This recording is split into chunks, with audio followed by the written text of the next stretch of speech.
Okay, if your foundation looks this good after you've applied it, but in a few hours it starts looking like this, I don't want you to go ahead and blame your foundation. Because sometimes the foundation is not the problem. There could be a lot happening to your makeup while you're applying it, like your skincare, oil, movement, and even the products underneath your foundation can change the way it looks. So if you apply your foundation beautifully in the morning and you're like, oh my god, this is amazing, and then after 3 hours you're like, oh my god, what happened? I'm going to show you exactly why your foundation could be behaving that way.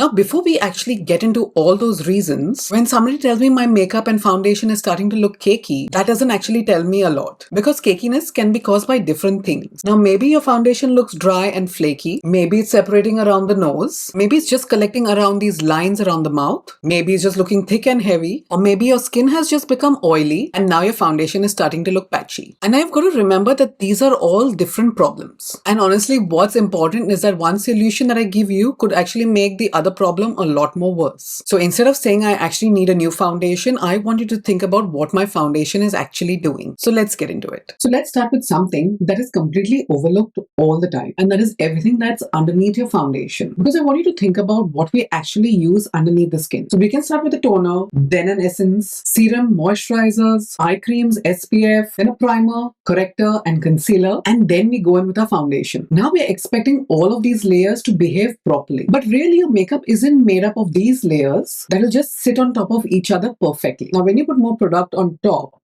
I'm just going in with my daily balancing water from Clear Skincare. You've got to remember that you're applying pressure, you will eventually be blending, and all of that movement will cause the layer underneath to move. And also, if you're not allowing the layers underneath to settle properly, you're going to end up disturbing that entire base before you've even applied your foundation. And then I've seen that there's a problem of your foundation pilling, meaning it turns into those little balls the minute you apply it, and then those balls start moving around, it looks very patchy. And before you change your foundation, I want you to actually look at your skincare. Now the thing is, if you're going to go in with your moisturizer, this is just my regular CEO Afterglow moisturizer from Sunday Riley, and if you end up putting a very generous or very thick layer, and then you go ahead and apply your foundation immediately, you're basically asking your foundation to sit on this very wet and slippery layer. Now remember, you don't have to sit down and wait for 20 minutes between every single product. Seriously, don't sit here doing nothing for 20 minutes. But what I want you to do is, before you wait and aggressively blend the other layer in, you want to wait for the previous layer to settle. Now here's another one that I keep seeing all the time. If your foundation starts looking dry, you immediately think that you need more hydration. That's because you think that your skin is so dehydrated that it needs more moisture. And then you automatically go and add in more moisturizer, more primer, because you want that beautiful glowy base. And then somehow your foundation ends up looking worse. Now this is where I want you to separate those two things out. I'm just going to be going in with my Maybelline Grippy Serum. Now your makeup can simply look dry without the solution being that you need to add more hydration and more product underneath. Sometimes you've simply got too many layers on, and really if the surface underneath your foundation is too slippery, your foundation is not going to sit the way you want it to. So basically what I'm just trying to say is that if your foundation starts looking dry, you don't necessarily need to go in with more hydrating products. I need you to figure out, is your makeup looking dry or is your skin actually dry? Now if you figure that out, I want you to leave a comment down below so that I can help you diagnose what's going on. And you've got to remember that these two problems that I mentioned are completely different. Now let's get into the reason as to why this could be so confusing. I know I've got many clients who say that their foundation looks beautiful when they apply it, but then 3 hours later it looks like a complete disaster. Because you've got to remember that your skin is just not sitting there underneath your foundation doing nothing. During the day, I'm sure you know you're going to be producing more oil, you're sweating, you're talking, you should be smiling, you're touching your face, you're moving your mouth, and all of that movement is actually happening while you're wearing your makeup. Now for color corrector, I've just gone in with my Huda Beauty 4 filter correctors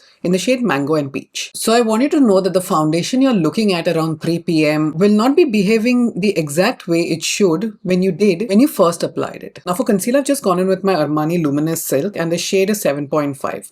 I'm going to be naming and linking all these products in the description box below. So think that you've applied your foundation say 7 o'clock or 6 o'clock depending on your work, and then you add the complexity of oils, sweat, movement, and say by 2 o'clock or 3 o'clock your foundation looks completely different. And that is the entire reason why I don't want you to judge a foundation based on how it looks 5 minutes after you've applied it. I always say the best way to know a foundation is to know how it looks after you have actually lived in it. Now I've just applied thin layers of my corrector and concealer, and now we're going to go into the foundation. Now there's the obvious problem of you applying too much foundation, and that was just half a pump that I'm applying on my entire face. But obviously there's a little more than just saying you're applying too much foundation. Because the thing is, you can even apply a lot of foundation and it will look beautiful initially. But the problem is that you've gone and created this very thick layer, and then as your skin is producing more oil, sweat, you move your face, and that's all going to cause that excess product to move. And since it has nowhere to go, it is going to go into your texture, fine lines and wrinkles, and even your pores. Now, as you can see, I applied a very thin layer. I just went with 3 dots at the center of my face like I normally do.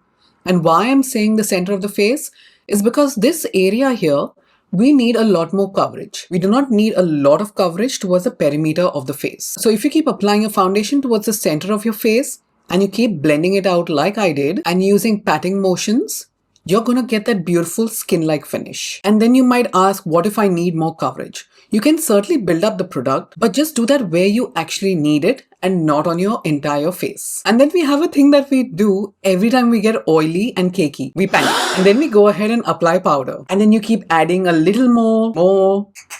And then you keep adding the first layer, then go in with the second layer, and then we are like, why does my foundation look so heavy? Well, you've got oil underneath, and now you've got this very thick layer of powder on top. So if your foundation is already breaking apart, adding more and more powder isn't necessarily fixing the problem. Now, instead of going in directly with powder, now disclaimer, I do not have oily skin, so I cannot demonstrate it. But for clients who are extremely oily, I take blotting paper and remove the excess oil. Then this is applicable to everyone. You want to take your powder, you can use a sponge or a brush, and then I want you to actually press the powder in. Do not rub it in. With a sponge, you can also keep dabbing it into the areas where you need it. For drier skin types, I would say set your under eyes, a little bit on the forehead, and leave the rest of your face looking glowy. Now remember, you do not want your entire face looking matte just because your nose decided to produce so much oil. And now this is something I really want to talk about because you've probably heard it everywhere online, where they say do not mix your water-based products with your silicone-based products. Now, according to me, and this is my personal opinion, I do not think it's that simple. I'm not a cosmetic chemist, but from what I know, cosmetics formulations are more complicated and you can't really just look at one ingredient and decide whether these two products can or cannot work together. I'm just going in with my bronzer here just to add some definition back to the face. So really, if someone keeps telling you, oh, this foundation is water-based, but that is a silicone primer and that's why they won't work together, according to me, that's honestly not enough information to tell you whether those products are going to work or not together. Now, with my level of experience, I can tell you that the way finished formulas behave together is more important than this ingredient versus that one. So basically, I want to say that if you have got that pilling problem or cakey foundation problem, I do not want you to throw away all your makeup just because you saw the word silicone in it. I want you to test the combination and see how you go first. So like I mentioned before, I want you to apply your skincare first, let it settle. Then your primer, let that settle as well. And then I want you to go in with your foundation and see how it's actually sitting. If at that point the combination starts pilling and it starts moving even before you've finished your makeup, you've got a clue that something in that routine is not working properly. I've just gone in with my blush. This is one of my favorite ones.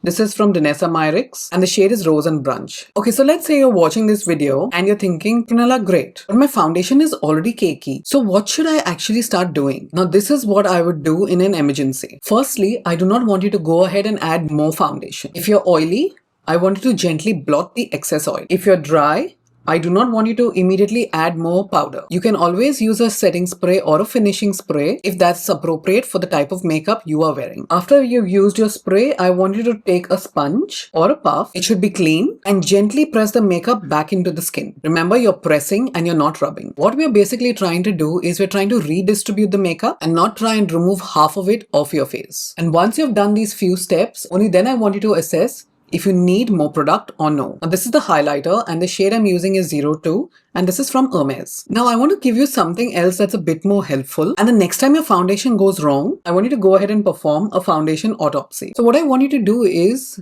I want you to take a photo of your makeup once you've finished it. This is freshly applied. Then I wanted to take another photo which is about 3 to 4 hours later. But really, I do not want you to just look at the photo and say, ugh, it's cakey. I want you to actually look at where it has changed. So if it's happened around the nose, could it be more oil, movement, or what is underneath? Now, if it's happening underneath your eyes, that could be because of movement, product buildup, and even texture. Now, if it's on your cheeks, I want you to look at whether your skin is dry or whether you've gone and put in too many layers. By the way, I'm using the L'Oreal Extensionist mascara here. And if the separation or cakiness is happening around the mouth, you want to remember that this area moves a lot because you're talking, smiling, eating and drinking. And what I'm doing is I'm giving you this little exercise before you can actually decide that I do not like this foundation. So the next time your foundation looks absolutely perfect upon application and then it looks cakey in a few hours, I don't want you to go ahead and blame the foundation. I want you to look at the entire system. So I want you to focus on your skin, the skincare, primer, foundation, powder, and also keep in mind oil, sweat, movement and time, because you've got to remember that your foundation is not an isolated layer, but it's basically sitting on top of everything that's underneath it. And then once you actually figure where and why your foundation is breaking apart, everything becomes so much more easier. So if this video actually helped you figure out why your foundation changed over a few hours, give this video a thumbs up and tell me in the comments where exactly your foundation is breaking down first. Don't forget to subscribe to this channel and I'll see you in my next video. Thanks for watching guys. Have a good one. Bye bye.